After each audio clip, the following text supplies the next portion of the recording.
dear colleagues and guests, on behalf of Bazaar Forlag and the Science Library, I'm delighted to have you all here for the public lecture of Professor Yuval Harari. And before we listen to him, I'll give the word to Professor Jørn Hurum, who was the one who took the initiative to invite Harari here when he heard that that Bazaar Forlag was translating his book. So, welcome, firstly, Jørn Hurum.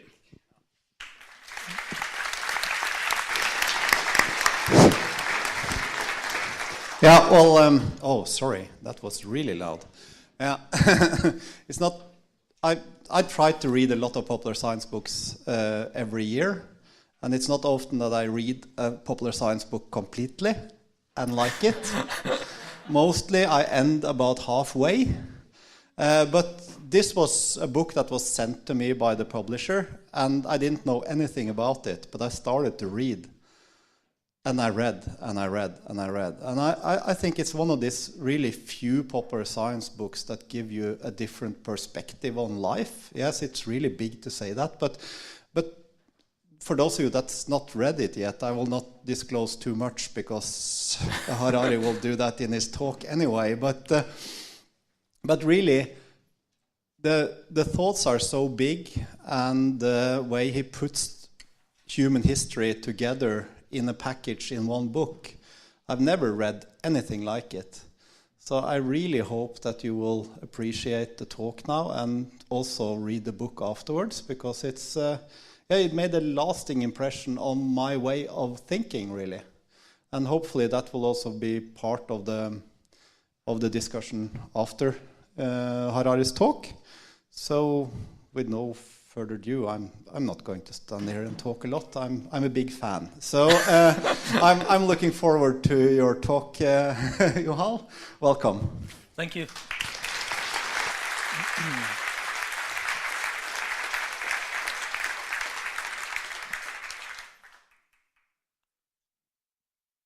So thanks for the introduction and the invitation, and for everybody who came to hear this talk about ourselves, about our species, about humankind, how we conquered the planet.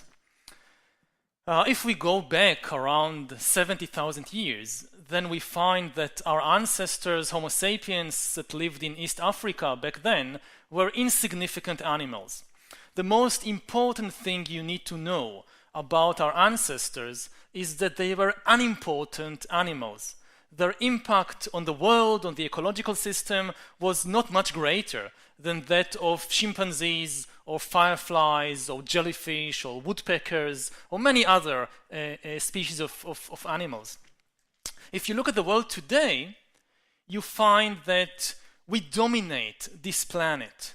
The future of life on Earth, to a large extent, depends on us. And the question I would like to address is how exactly we reached from there to here, from being insignificant apes minding their own business in a corner of Africa, not bothering anybody else too much, to being the masters of this planet and of the future of life. And when we raise this question of the secret of success of our species, people generally try to find the answer on the individual level, as if there is something special about the individual human being, about me, say, that makes me such a superior creature in comparison to a chimpanzee or to a dog or to a pig. But the truth is that on the individual level, I am embarrassingly similar to a chimpanzee. And if you place me and a chimpanzee together on some lonely island to see who survives better, I would definitely place my bets on the chimpanzee, not on myself. And I don't think it is something wrong with me personally. I guess if they took almost any one of you and placed you alone on some lonely island with a chimpanzee, the chimpanzee would probably do better. So it's not on the individual level that we need to look for the secret of success of our species. It's rather on the collective level. Humans, to make a long story short, we humans control the planet because we are the only animal, as far as we know, ever in the history of the planet that managed to cooperate flexibly in large numbers. Now, there are other animals, especially the social insects, like the ants and the bees and the termites, that know how to cooperate in very large numbers, but they don't have flexibility. Their system of cooperation is determined by their genetic code to such a degree that if, for example, a beehive faces a new danger or a new opportunity, there is no way that the bees are going to reinvent their social system overnight. There is no way that the bees can, for example, execute the queen bee and establish a communist dictatorship of worker bees. They can't do it. Other social animals, like the social mammals, like chimpanzees and baboons and dolphins and elephants, they are much more flexible in the way that they cooperate than the social insects, but they can cooperate only in relatively small numbers, because cooperation, for example, among our chimpanzee cousins, is based on intimate, personal acquaintance one with the other. If I'm a chimpanzee and you're a chimpanzee and I want to cooperate with you, I need to get to know you personally. What kind of chimpanzee are you? You're a nice chimpanzee? Are you an evil chimpanzee? Can I trust you? If I don't know you personally, I can't cooperate with you. And because it's impossible to get to know hundreds of thousands of individuals, then chimpanzees cannot cooperate in numbers larger than, say, about 100 or 200. Humans are the only animals that can combine the two abilities. We cooperate in very large numbers, much more so than the bees or the ants, yet we retain the flexibility of chimpanzees and wolves, and of course we are even much more flexible than they are. We can create social systems of cooperation that unite millions and today even billions of individuals and change them almost overnight. And this makes all the difference. 1 versus 1, or even 10 versus 10, we are not superior to chimpanzees. But if you pit 1,000 humans against 1,000 chimpanzees, the humans will easily win, for the simple reason that 1,000 chimpanzees cannot cooperate at all. And if you now try to cram 100,000 chimpanzees into a big sports stadium, or into, let's say, Wall Street, or the Vatican, you will get complete chaos. If you try to cram 100,000 humans into Wall Street or the Vatican or Wembley Stadium, you get very sophisticated networks of cooperation in religion or sports or economics. Even this lecture that I'm giving here can serve as a good example of this unique human ability. There are about, I don't know, 150, 200 people now in this hall. I don't know the vast majority of you. I just came to Oslo for the first time 3 days ago flying from Tel Aviv. I don't know the pilot and the crew member of the plane of Austrian Airlines that brought me over here from Tel Aviv. I don't know the people who built this hall and who invented this computer and this screen that enables me, that helps me to convey my ideas to you.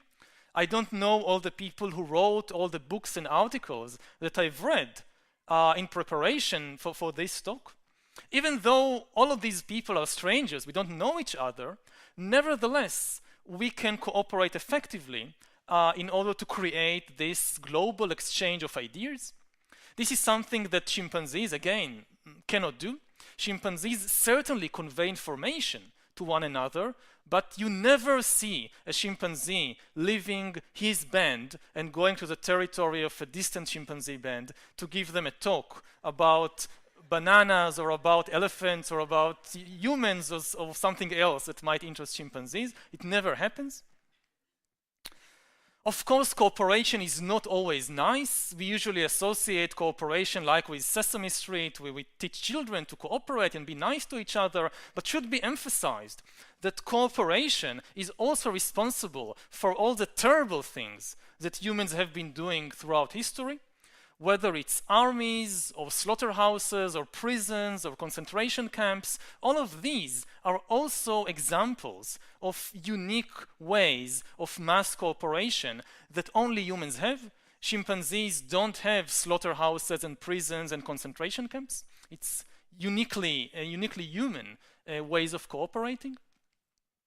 And suppose that I perhaps managed to convince you that yes, our secret of success is this ability to cooperate in large numbers, in a flexible way, that all the big achievements of humankind, whether it's building the pyramids or reaching the moon or splitting the atom, these are all the result not of individual genius, they are the result of mass cooperation.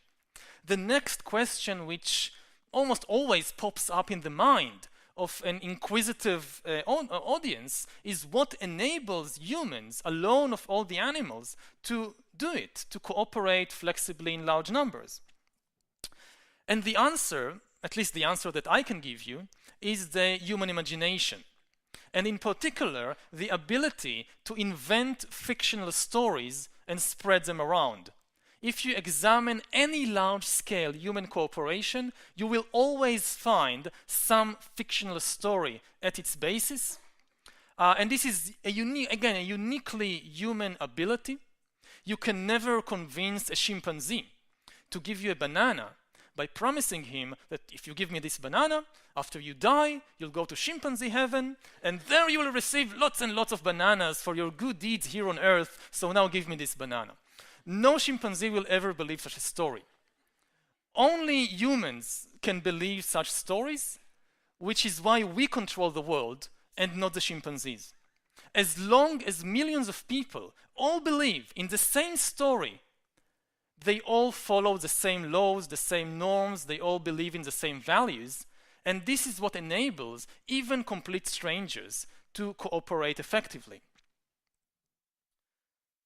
Now, people usually find it perhaps easy to accept with regard to religion, especially when it's not their religion. And somebody else's religion, yes, this is based on fiction, mine not, mine is the truth. But even if we leave religion aside, what I want to emphasize is that this mechanism of using fiction as the basis for cooperation is not a unique phenomenon to the religious field. It also forms the basis for human cooperation in all other fields, in politics, in the legal sphere, in the economic sphere. For example, in the legal and political sphere, perhaps the most important idea of our time is human rights. But human rights are a fiction, just like God and heaven. They are not a biological reality. If you take a human and cut him open and look inside, you find the blood and the kidneys and hormones and neurons. You don't find any rights. And even if you look very closely inside the DNA and you read what's written in the DNA, you don't find anywhere the Declaration of Human Rights written in genetic code. The only place you find rights is in the stories that people have invented, not very back in the distant past, but over the last few centuries and spread around. And today, billions of people believe in this story that humans have a right to life and to liberty and to freedom of expression and so forth. And this forms the basis for much of the legal and political cooperation networks in the world. Now, I don't want to imply that this is bad. Fiction isn't bad. I mean, Harry Potter isn't bad. Fiction can be very good and it's a very powerful tool, but it's not reality. It's something that we construct in our imagination. And again, as long as everybody shares the same imagination, it works. The same thing happens in the economic sphere. Perhaps the greatest story ever told is the story of money. Not everybody believes in human rights. Not everybody believes in God, not everybody believes in heaven and hell, but everybody believes in money. And even more amazingly, everybody believes in the same money. like the dollar bill. Now, the dollar bill, when you look at it, like human rights, it has no it's not an objective reality. It has this piece of paper has no objective value whatsoever. You cannot eat it, you cannot drink it, you cannot wear it, you can't do anything with it. But then come along the master storytellers of our era, not the people who won Nobel Prize in literature. They are not really good storytellers. The best storytellers in the world, they should really receive the Nobel Prize for literature. They are the chairman of the Federal Reserve. They are the big bankers, the finance ministers. They tell the best stories in the world. They come to us and they say, you see this green piece of paper? We are telling you that it is worth 10 bananas. And if I believe it and you believe it and everybody believes it, it actually works. I can take this worthless green piece of paper, go to the supermarket, give it to a complete stranger whom I've never met before, and he will give me real bananas in exchange, which I can actually eat. This is something that no other animal can do. Chimpanzees, they can trade, they can barter. I'll give you a coconut and you'll give me a banana. That can work among chimpanzees. But you'll give me a piece of paper and you expect to get bananas in return. This will not work with chimpanzees. You can try it. You can also try, if you have a dog or a cat, try to give them money so they will give up your shoe or something. It won't happen. Only humans can believe such stories, which is why we have such sophisticated financial and trade relations, whereas all other animals do not.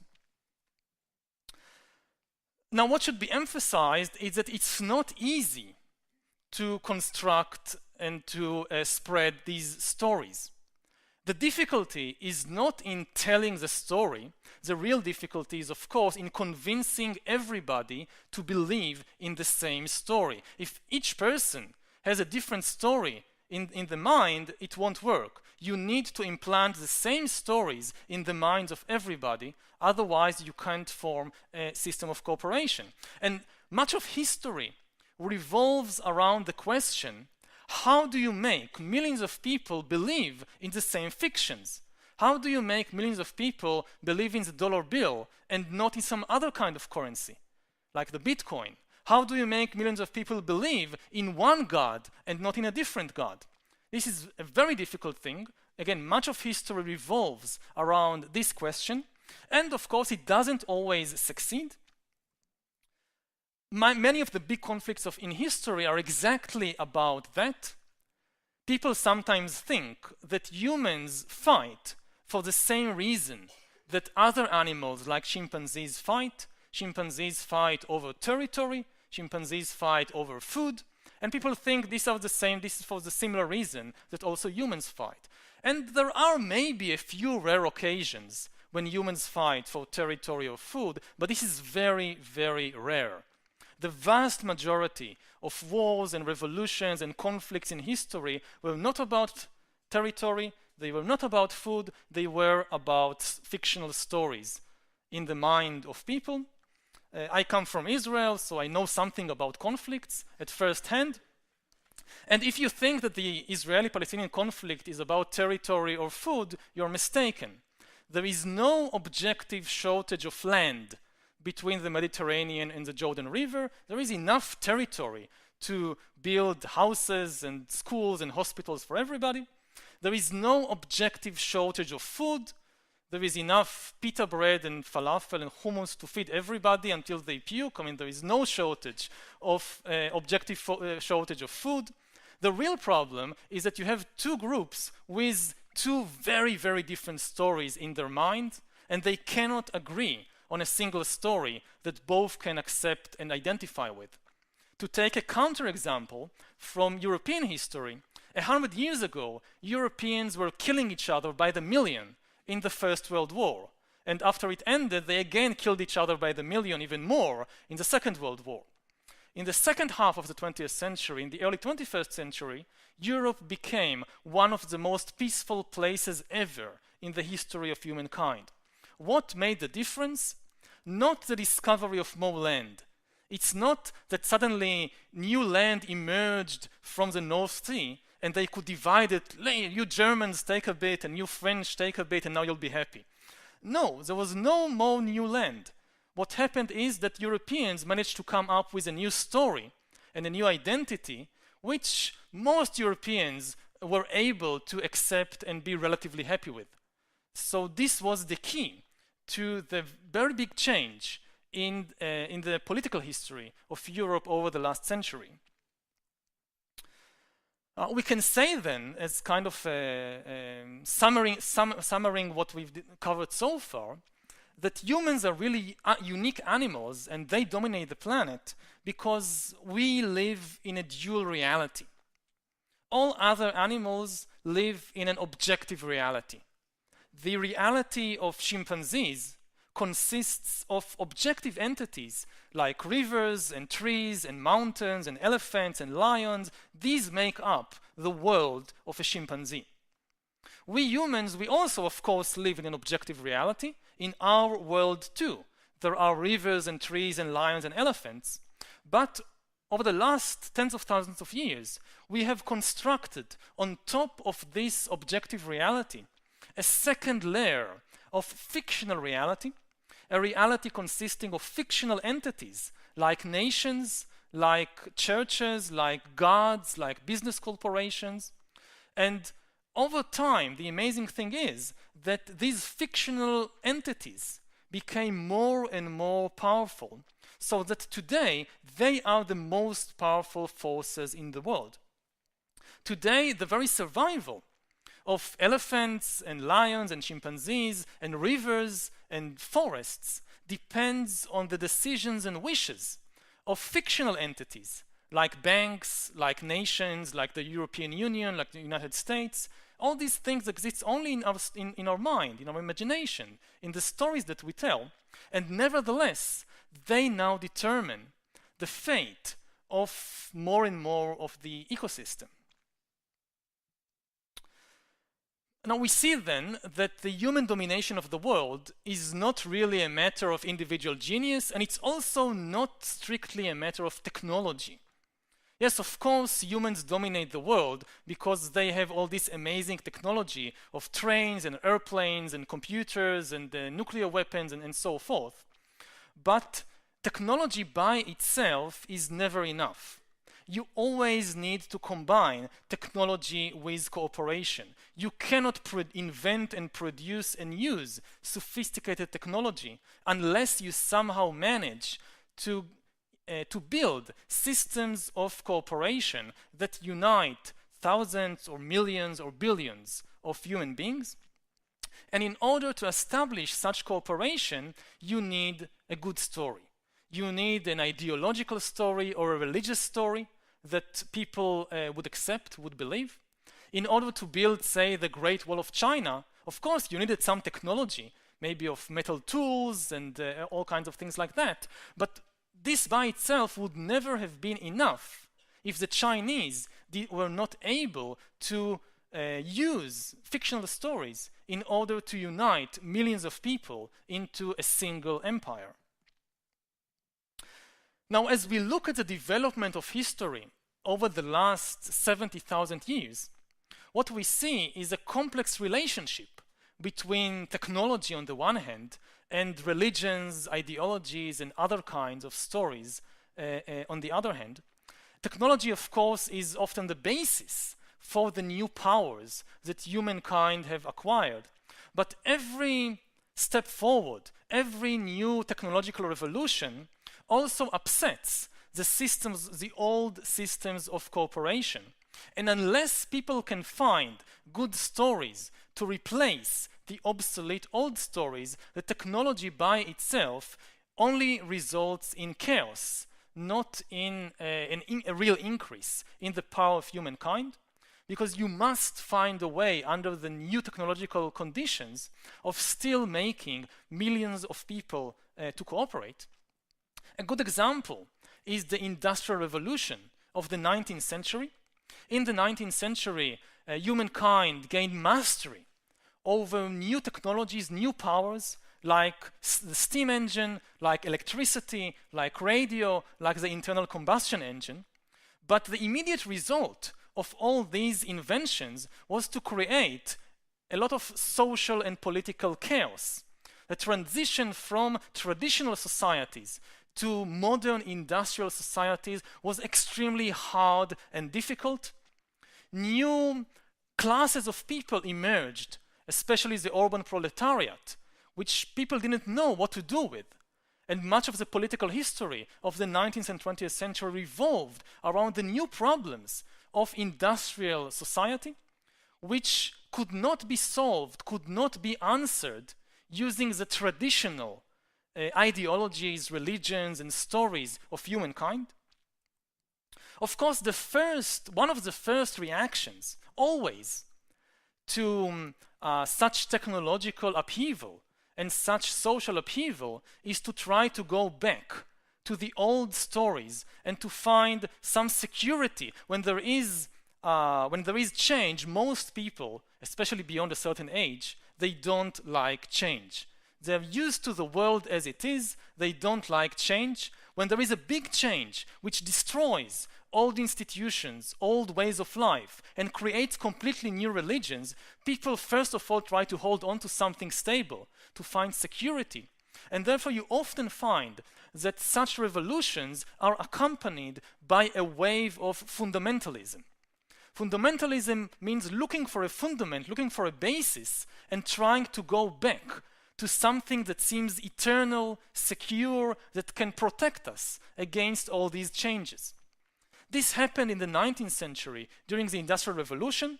One of the first reactions to the Industrial Revolution was a wave of religious fundamentalism all over the world. I'll give just a few examples, there are many more. In Europe, for example, you had a wave of Catholic fundamentalism in the middle of the 19th century. The Pope, Pius IX, declared a new dogma of the Catholic Church, which said that not only all the answers to all the problems of humanity, including the new problems of industrial society, all the answers are of course in the Bible, but in addition to that, the Pope came up with a new dogma of papal infallibility, that the Pope is never wrong. Ask anything you want and you'll get the answer from the Pope. This is not a medieval dogma. Many people think that this dogma goes back to the Middle Ages or even to classical times. No, it's a 19th century dogma. Similarly, in the Middle East, you also have a wave of Muslim fundamentalism. For example, in Sudan, you have the movement of the Mahdi, a person who declares himself to be the Mahdi, the Messiah. Millions of people follow him. They defeat the Egyptian and English armies that are sent to try and suppress this rebellion. They behead the commander of the army, General Charles Gordon, in a gesture that shocks Victorian Britain in much the same way that the beheading now in the Middle East shock European audiences today. They establish a Muslim theocracy in the Sudan governed by Sharia law. And they say, yes, all the problem of modern society, of industrialism, of European imperialism, all the answers will come from the Quran and from the Sharia law. Similarly, in India, we have a Hindu revival movement which says that all the answers are in the Vedas, in the Hindu scriptures. It is led by this man, Dayananda Saraswati. In China, the biggest war of the 19th century, many people think that the biggest war of the 19th century was the Napoleonic War or perhaps the American Civil War, but actually the biggest war of the 19th century, and by a very wide margin, is the Taiping Rebellion in China, when this person, Hong Xiuquan, failed local scholar who couldn't even pass the examinations of the Chinese bureaucracy. After he fails the exams, he has a religious vision. God reveals himself to Hong and tells Hong that you, Hong, you are the younger brother of Jesus Christ, sent to earth by me, God, in order to establish the kingdom of heavenly peace. And Hong goes to the Chinese population in southern China with this message, and millions of people, which are extremely concerned and anxious because of the destabilizing of the Chinese economy and society, with the coming of European imperialism and with the coming of industrialization, they follow Hong because they hope that he has the answers. He doesn't establish a kingdom of heavenly peace. He leads them into the deadliest war of the 19th century. The Taiping Rebellion lasts about 14 years. According to the most modest estimates, at least 20 million people died in the Taiping Rebellion. And in the end, it was suppressed by the Chinese government, backed by the modern industrial powers of Europe. Now, I guess most of you have not heard about the Taiping Rebellion or about Dayananda Saraswati or about the Mahdi, because they all failed. They couldn't solve the new riddles, the new problems that were created by the Industrial Revolution. They looked for the answers in the wrong place. They looked for the answers in the Veda or in the Bible, in the Quran, but the people who wrote the Vedas and the Bible and the Quran didn't know anything about trains, about electricity, about modern industrial society and its unique problems and opportunities. So no wonder that no answers emerged from these places. In contrast, I guess most of you have heard about Marx and Engels and Lenin, even though in the early 19th century there were hardly any socialists at all. And even in 1850, in the middle of the 19th century, socialism was still a small fringe movement. Within a few decades, it became the most important and most influential ideological movement, or you can say even religious movement, of the 19th century. Why were they so successful? Because they didn't look for answers in ancient texts. Marx and Engels, and afterwards Lenin and Trotsky and all these fellows, they try to find new answers by studying the new technologies, by studying the new realities of industrial society. They studied how a railroad network impacts the economy. What are the conditions in modern factories? And based on that, they created new ideologies, new stories. Lenin was once asked, they asked him, please explain to us, Vladimir, what is communism? In one sentence. We don't want to read the Capital, it's too long, too complicated. In one sentence, what is communism? And Lenin answers, communism is power to workers' councils plus electrification of the whole country. There is no communism without electricity, without railroads, without radio. You could not establish a communist regime in 16th century Russia. You need modern industrial technology to have a communist regime. And communism, in a way, was the first techno-religion. A techno-religion is a story that promises people all the traditional prizes that also Judaism and Christianity and Hinduism promise. It promises peace and prosperity and paradise, but here on earth, with the help of technology, not after you die in some heavenly paradise with the help of supernatural being. Communism was the first techno-religion, again making the old religious promises, but on the basis of modern technology. And even the people who did not follow Marx, it changed the way that they view the world. It changed the basic discourse until today of how we debate and how even we fight in the world. Until Marx and the Industrial Revolution, the big ideological conflicts in human history were often about metaphysical questions concerning the soul and God and the afterlife. Christians and Muslims, or Protestants and Catholics, they were arguing what will happen to the soul after we die. How do you reach heaven? How do you prevent yourself from ending in hell? These were the big divides between, say, the Catholics and the Protestants.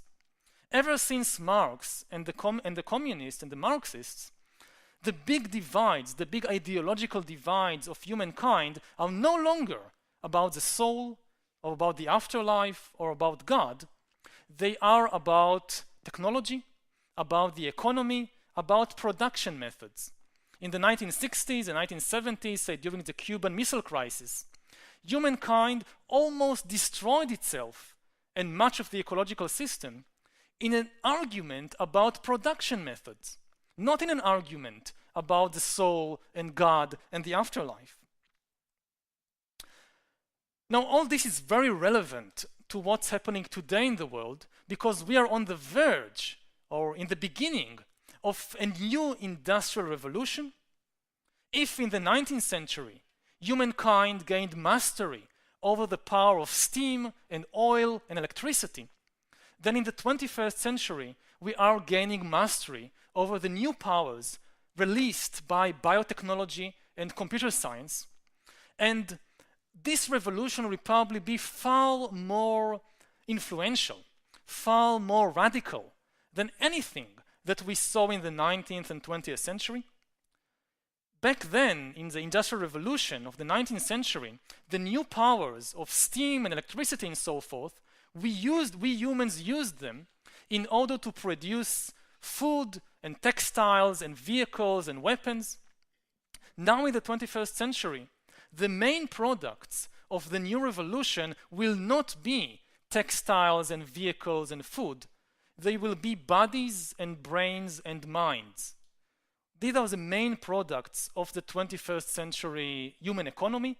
We are learning how to manufacture, how to design and to produce bodies and brains and minds of ourselves and of other organisms and even of non-organic entities.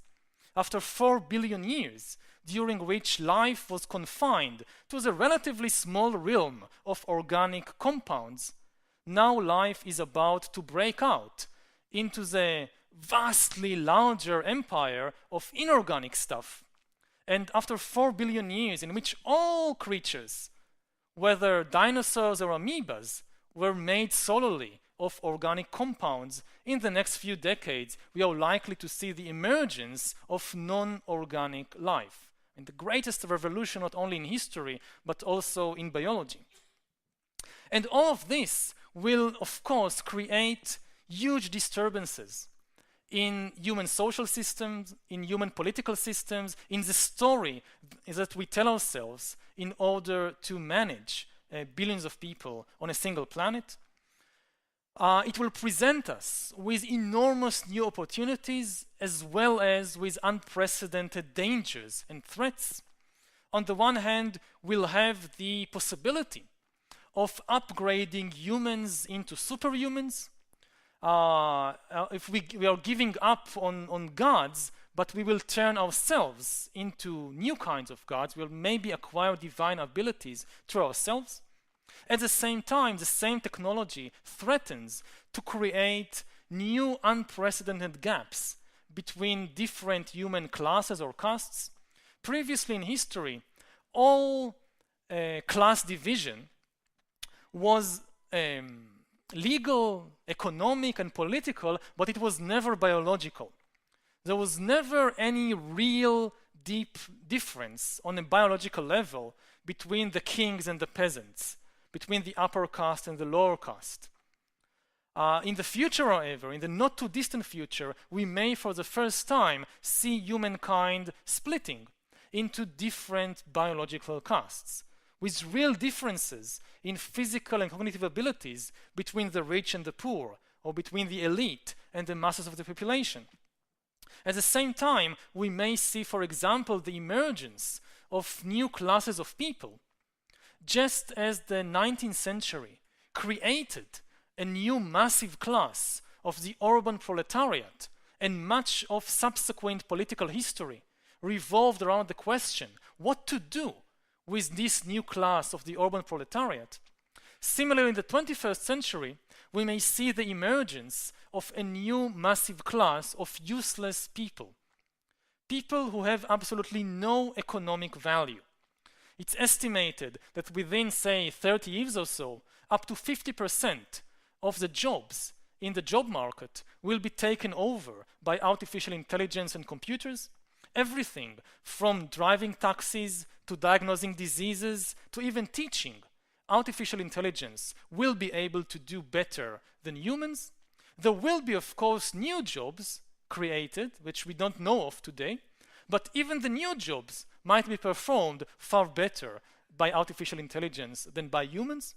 So we are looking at the possibility of a new massive class of useless humans and of immense, whereas the 20th century was a century of closing gaps, of growing equality in the world, the 21st century may be the most unequal century in human history in terms of social inequality.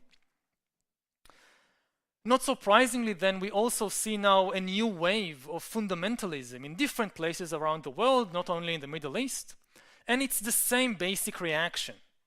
When you threaten the stability of the world, many people, especially people who are about to lose from the new situation, try to hold on to something stable and secure, and the first instinct is to go back to some story which seems to be eternal, which seems to be immutable, immune to all these dangers, to all these changes.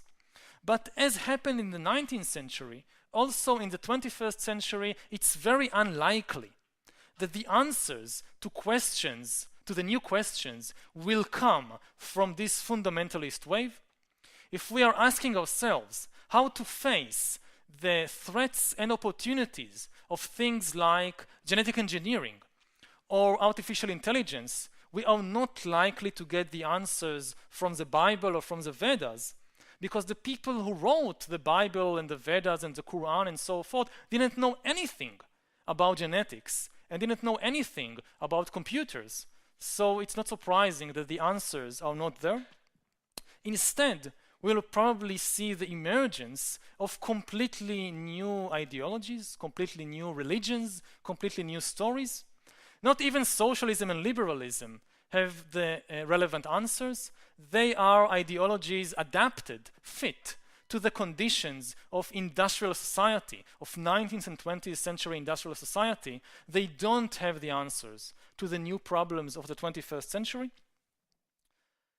Where will the new religions emerge from? Probably not from the Middle East.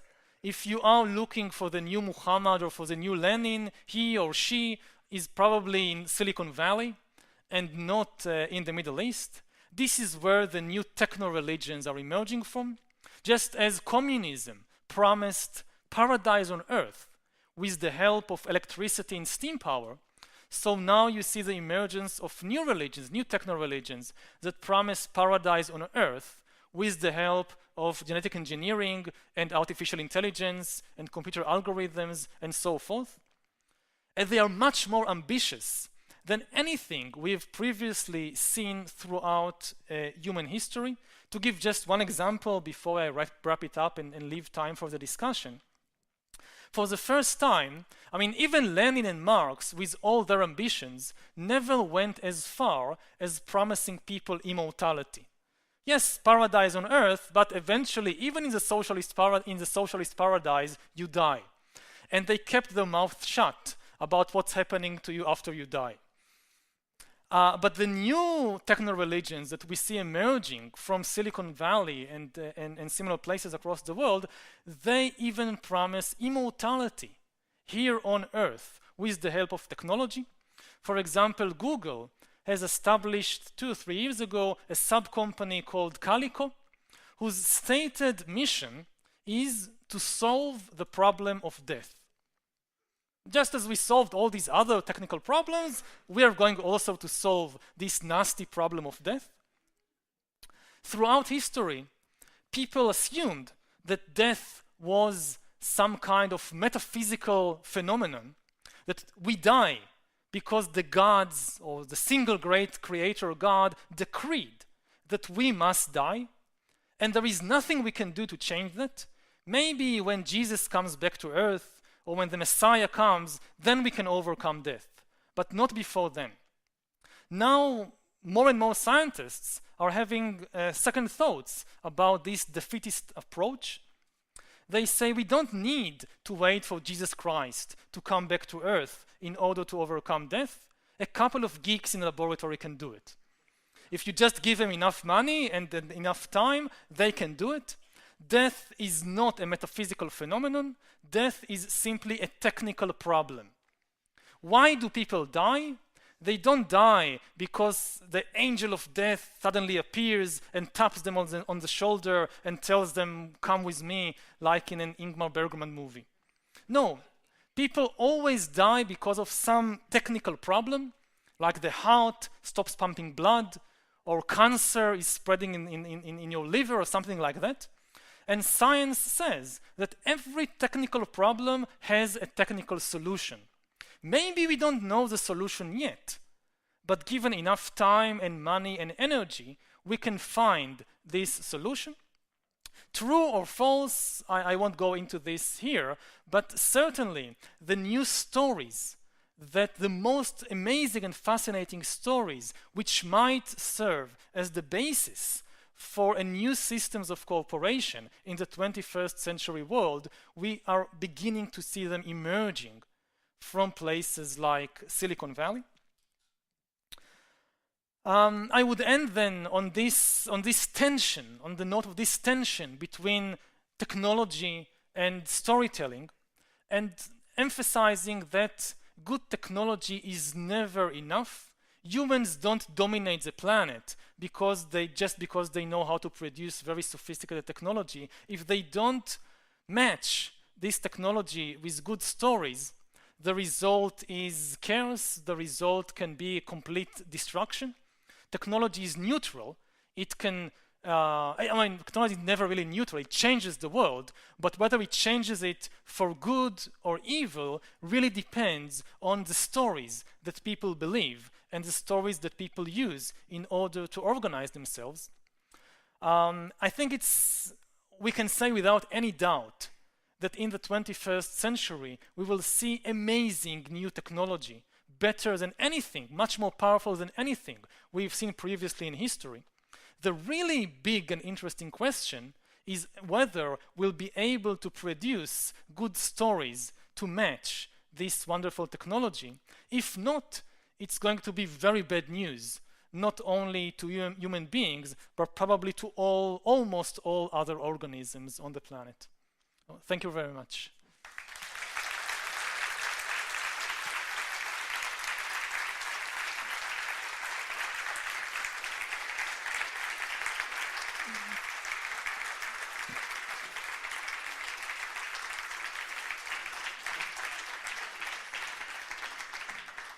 Thank you so much. And then I would like to give the word to Linn Stalsberg, who will conduct the talk afterwards. So you sit here in the bright yellow chair. Okay. Thank you. Is this working? Yes. Thank you, Professor Harari, for this interesting sweeping through our fictional and less fictional reality, past and present. I was a student here as well in this room studying history for something that feels like 1,000 years ago, before the mobile phone, before the internet, before Google and Facebook, and certainly before any professor in history talked about superhumans and artificial intelligence. So you certainly bring something new to our age and to this room and to the profession. On the floor is Jan Grue, author, linguist, professor in special needs education here at university. You also wrote a review of Harari's book in Klassekampen. Then we have Lene Liebe Delseth, biologist, doing her PhD in paleontology.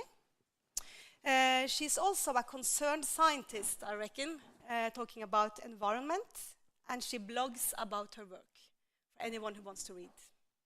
So welcome, all of you. And Professor Grue, this is your new title. Your immediate reactions to the talk and any question? Yeah, well, thanks very much for the talk. That was a lot to take in, so I'll have to try and pick my question carefully. I can't help thinking about the 100,000 chimps loose on Wall Street. I think that may be exactly what happened a few years ago. But I mean, I was very interested in your both in reading your book and then hearing your lecture about your notion of powerful fictions, fictions that help us coordinate social action and help us do a number of things. And at the very end of your talk, I started wondering about Google, because in one story, they're a technological company, which is, as you say, they're powering the emergence of incredibly sophisticated new technologies in some areas. And in another story, they're an advertising company making 90-something% of their enormous revenue from instructing us in how to buy things from other humans. So which story is the right one in that case? I think they believe in a third story, even more powerful, that they're basically going to save humankind.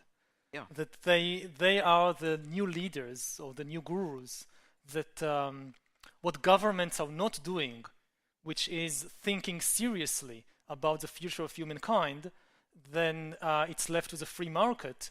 And many people, especially in Silicon Valley, are convinced that only they have the ability, the information, and the goodness to think about this and to guide us towards the future. And I'm not saying necessarily that this is wrong, and I actually think that it's good that somebody is thinking about the future, because governments apparently are not doing it. But certainly it's very, very troubling that at least their current economic model is based on advertisement.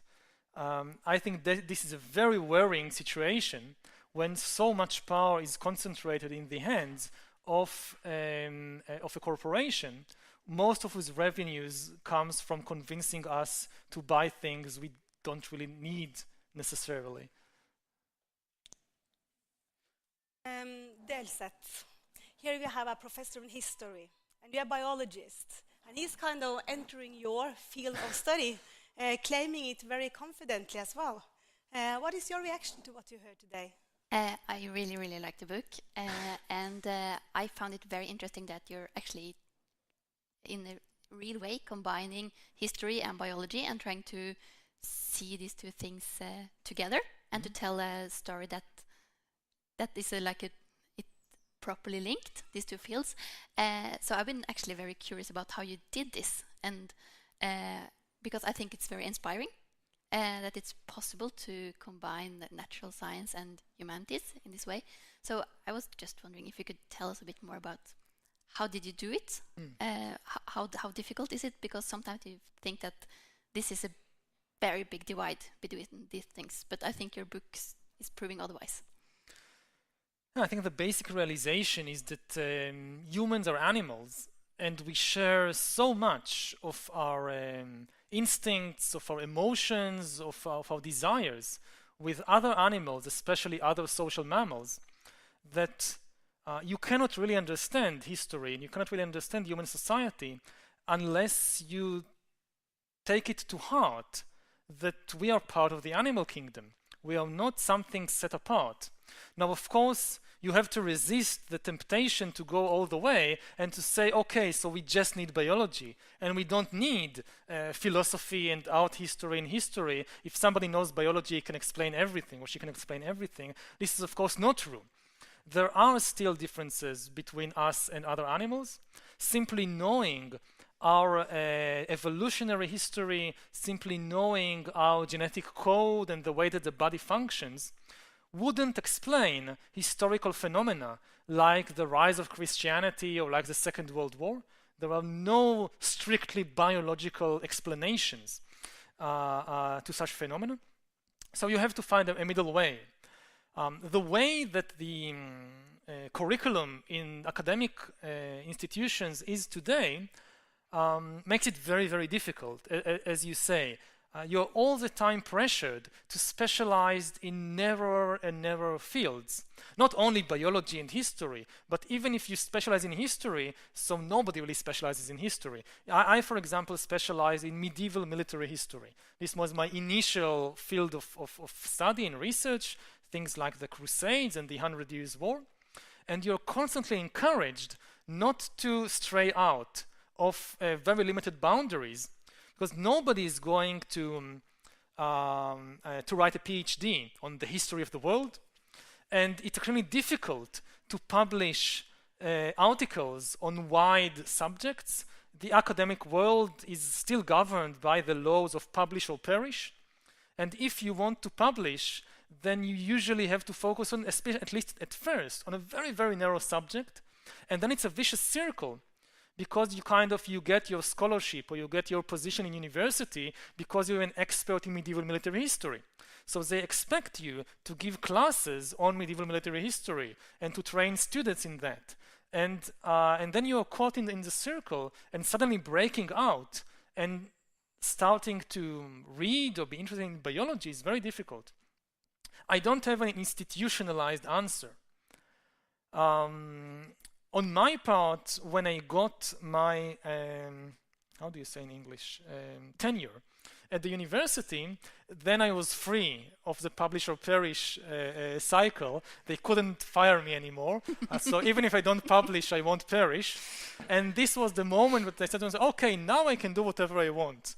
And luckily it succeeded, but there was no guarantees that it would succeed. So I would advise people to be very wary. I mean, until you get tenure, you are subject to the publish or perish law. And if you start trying to combine biology and history and so forth, you're very likely to perish. Yeah, I got tenure 3 weeks ago, so I'll remember that. Congratulations. Good to know. I was curious about the sort of following up on the last question, because you've definitely written a big book with 2 capital Bs. And it seems to me like most of the big books being written these days, if they are interdisciplinary, are written by humanists who go to the sciences rather than the other way around. Do you have any thoughts about why that might be the case? Because as a humanist, I can nevertheless say that the most interesting developments nowadays are happening in the natural sciences, especially in information science and in brain science and biology in general. This is where the most interesting developments are happening. And you can actually even say that for the first time, maybe in the history of science, you see a single paradigm taking over the entire scientific world. It's the paradigm of data processing. Now everything is understood in terms of algorithms and data processing. It started in 2 main disciplines, which is computer science, but also biology. You can summarize maybe 150 years of biology since Darwin in 3 words, which are organisms, are algorithms. This is the basic realization, I think, of the biological sciences in the last century. And you combine this with the powerful tools that now computer science is giving us, and you get a winning combination that is taking over the entire scientific world. So you have now even economists understanding the economy as in terms of data processing and algorithm. The market is simply a system for processing data. And you're now seeing also historians and linguists understanding their subject in similar terms. So it's kind of a wave which begins in these disciplines, but is now infiltrating and even taking by storms even the humanities.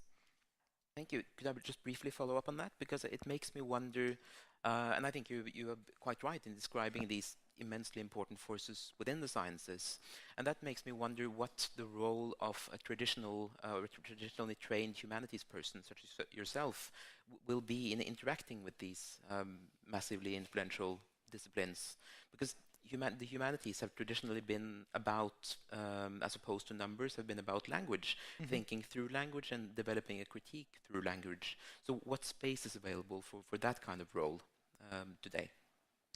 I think there is still a very important place for them, and this is what I'm trying to do in my research and in my books, because as I try to emphasize also in my talk, you cannot really understand humans without taking into account the biological infrastructure.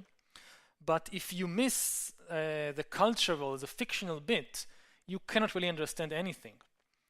And if you take another example, if you think about German history in the 20th century, so you find the same people with the same DNA, with the same geography, with the same climate, that have 5 completely different regimes over a very short time, a single century. You have the Second Reich, and then you have the Weimar Republic, then you have the Nazi regime, then you have communist East Germany, then you have reunited democratic liberal Germany. The same people, same DNA, same climate, same geography, same everything. If you just think in terms of the natural sciences, this is an inexplicable riddle. How can it be? You need the humanities with their understanding of language, of stories, of culture, of fiction, to explain such a phenomenon. So, but I think the crucial thing is for people from the humanities not to be afraid. I mean, most people in the humanities are especially afraid of numbers and equations. Like you open a book, you see an equation, you immediately close it and put it back on the shelf. And I don't like equations either. I don't really like numbers either. But I realize that in the 21st century, if the humanities are going to remain relevant, they will have to understand, at least to some extent, things like genetics and things like information theory. And for this, they will have to go out of their comfort zone. Considering you're a historian, we have been talking a lot about the future, you have been talking a lot about the future. And in your future, there are cyborgs or transhumanism or some kind of connection between biology and computers. Now, I would like to ask Delset, since you are concerned about environment, climate change, that kind of issues, how do you compare that struggle or that concern with his technological view of the future? It's kind of scary to read about the future in your book, and it's kind of scary, and it's very interesting too, because there are a lot of things that I don't know anything about before reading it. But on a broader level, I find it a bit strange that you choose, when you talk about the future, you talk mostly about cyborgs and biotechnology, and as you said in your talk, this is obviously something for a very small elite. Mm-hmm. And you also say in your book that concerning natural resources and energy, history has shown us that humans always find a new way to make energy. Mm-hmm. But I think the most defining thing for humanity the next centuries is actually not biotechnology or finding energy for a small elite, but climate change and the fact that we're actually using the resources in a way that actually empties the resources in the world. So I was wondering if you could say a bit about that. Yes, I think there is a big difference between resource scarcity and climate change. Resource scarcity, I don't think, is likely to be a major problem, because in this field, it's likely that we will keep finding. I mean, for the last 200 years, humans have been using more and more resources like oil and gas and iron and steel and whatever, and all the time, we only have more resources than before, because we keep discovering new sources of energy, new sources of raw materials, and so forth. Climate change and biological and ecological degradation is a very different thing. This is the really big danger. We may probably are approaching a future in which we have an abundance of resources, but a ruined planet and a ruined ecosystem. And you said that these concerns of cyborgs and so forth, this is only of a small elite, and this is completely true. But what happens usually in history is that you have a small elite that pushes things in its own interests, even if it doesn't benefit the vast majority of the population. This has happened so many times previously in history, and it's probably going to happen again. One of the biggest dangers to the planet today is this technological utopia, because probably for the elite it will work. If bad comes to worse, then when the flood comes, the scientists will build a Noah's Ark for the elite, leaving the rest to drown, the rest of the people and the rest of the ecosystem. But they are likely to be able to construct this technological Noah's Ark, which is probably what much of the elite is counting on. And this is extremely dangerous. But to take a slightly different angle, coming back to stories, the most powerful story today in the world, which everybody believes, the Chinese, the Americans, the Israelis, the Iranians, everybody believes in the story of economic growth, which says that economic growth is the essential factor without which we cannot solve any of our social or political problems. And no government today on earth can survive willingly stopping economic growth. At the same time, you cannot, with present-day technology, there is no way you can save the ecological system unless you stop human economic growth. The only time, despite all these conferences in Paris and Copenhagen and so forth, the graph of greenhouse gas emissions just goes up and up. The only time in the last 20 years that the graph went down was in 2008, 2009, because of the economic crisis. And the political realities of the world today is that for any government to stop economic growth, it doesn't matter if it's democratic or authoritarian, is suicide. And also, it's not only the elite, it's the masses of the voters. I mean, if you think about, I don't know, the Chinese or the Indians, if you give Chinese and millions of Chinese and Indians the same standard of living as the average American or Norwegian, this is the end of the ecological system as we know it. The system will collapse. But they are saying rightly, why should we go on living as we do when the Americans and the Europeans are living in their paradise? We are not willing for that. And at present, we don't see a way out of this deadlock. So you couldn't see a future where people go more back to simple living or ecological farmers, things like this? You see it's inevitable that we go into a technological connection? The problem is that, again, it goes back to the stories in which people believe and goes back to Google and their advertisement that consumerism is now rampant across the world. And this is why the basic, what consumerism and capitalism say basically, that if you want a better life, whether as individuals or as a society, you need to buy more stuff.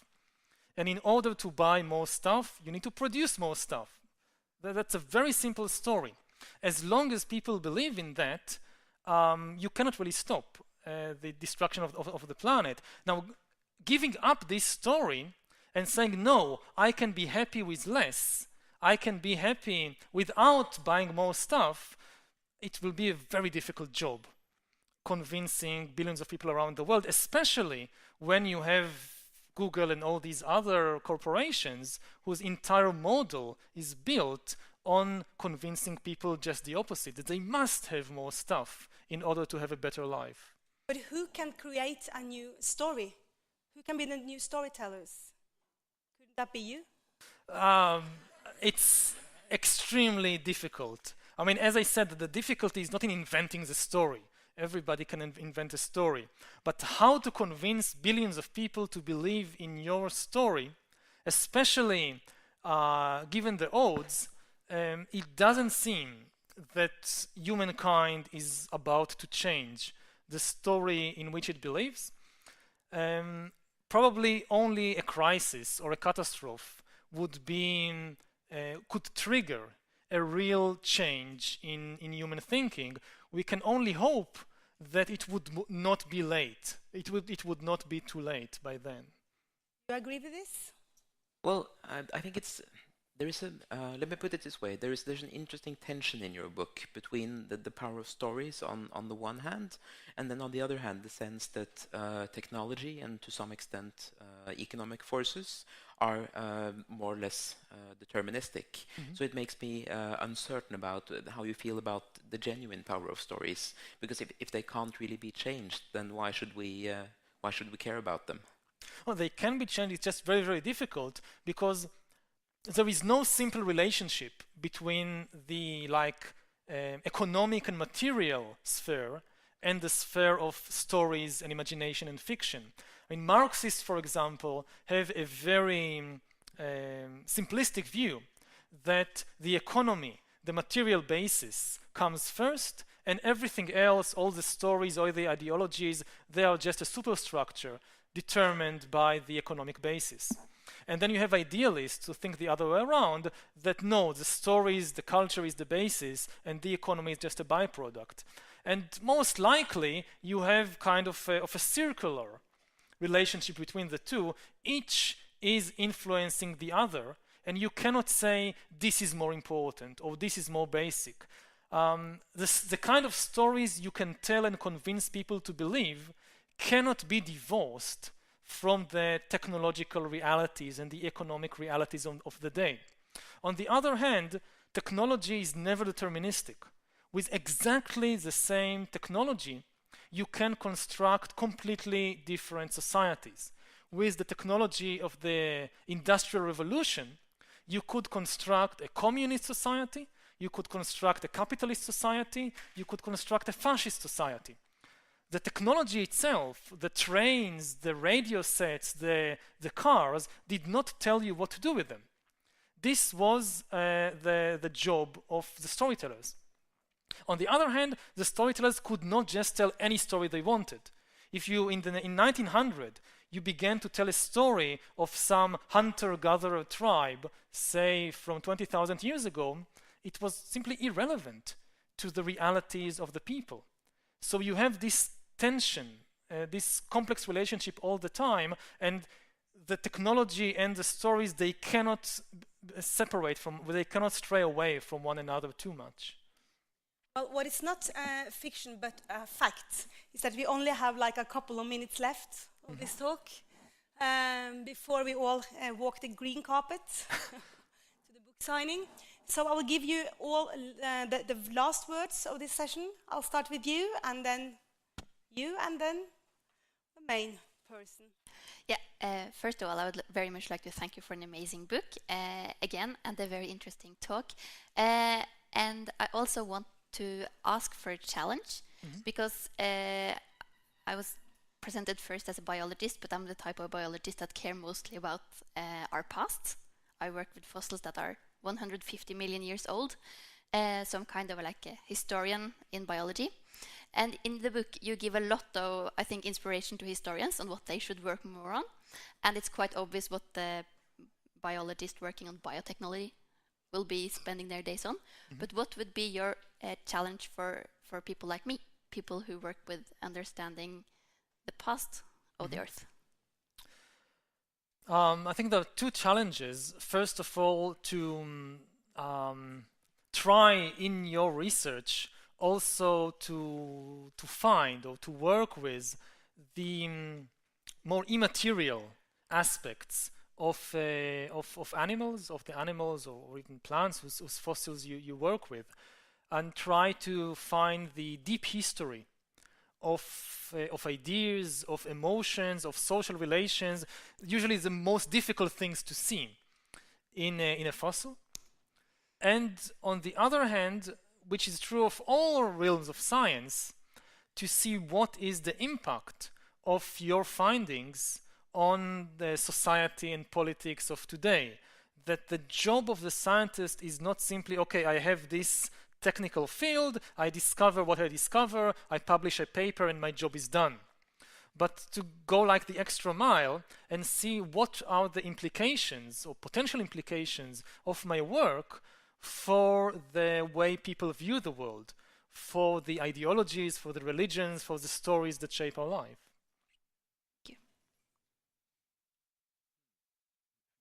Lots of questions I could have posed, but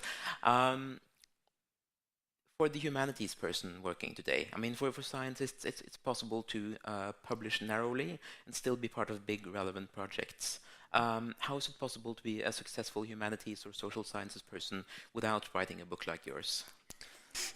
Well, it depends what you mean by successful. If it means like getting a job at university and then getting tenure and so forth, so focusing on a very narrow subject is probably the best advice I can give. It's not the most satisfying, it's not the most responsible thing that a humanities expert can do, but it's certainly the safest thing in terms of, if you understand success in these terms. But I think, as I try to convey it in my lecture, that especially today, with all the immense interest which is generated by the new technologies, especially in biotechnology and computer science, and people have the feeling that the humanities have nothing to contribute to it. So what I try to emphasize is that especially today there is an extremely important role for the humanities, because again, technology itself doesn't tell us what to do with it. And people who specialize, say in biotechnology or in computer science, they are very good in producing new algorithms or producing new drugs or new medical treatments. But they don't necessarily have the background to understand the social, the political, and the philosophical implications of what they are doing. And this, I think, is the responsibility of the people in the humanities. And so far, I'm afraid they don't really rise up to the challenge, at least not enough. There is, I don't know how it is in Norway, but in Israel there is a constant complaint about the crisis of the humanities and the fact that they are becoming irrelevant and that people are not interested in them. And I think it's, to a large extent, the fault of the humanities themselves, that they need to connect to the present day issues. And for that, they also need to connect to what's happening in the natural sciences, in the biological sciences. And then they will find that they are extremely relevant to the main discussions of the day, and that there is no crisis, there is no reason why there should be a crisis in the humanities. And the things that we really need today in the world is not so much more computer programs or more drugs, but we need new stories. And these are unlikely to emerge from the computer science department. Thank you very much, Professor Harari. And I must say that you have shown us that being an academic can be much more than trying to impress the professor next door. And as a journalist in science, I experienced that quite a lot. And I think you leave everyone with a big challenge of creating new stories. Personally, I told my two boys they're not allowed to move out of home until they read your book. Because it's, whether you agree or disagree with your ideas and thoughts, it's challenging, and it's everything you don't learn in school. So thank you very much, and we'll all walk the green carpet to the next building for book signing and mingling and chatting and storytelling, perhaps. Thank you. Thank you.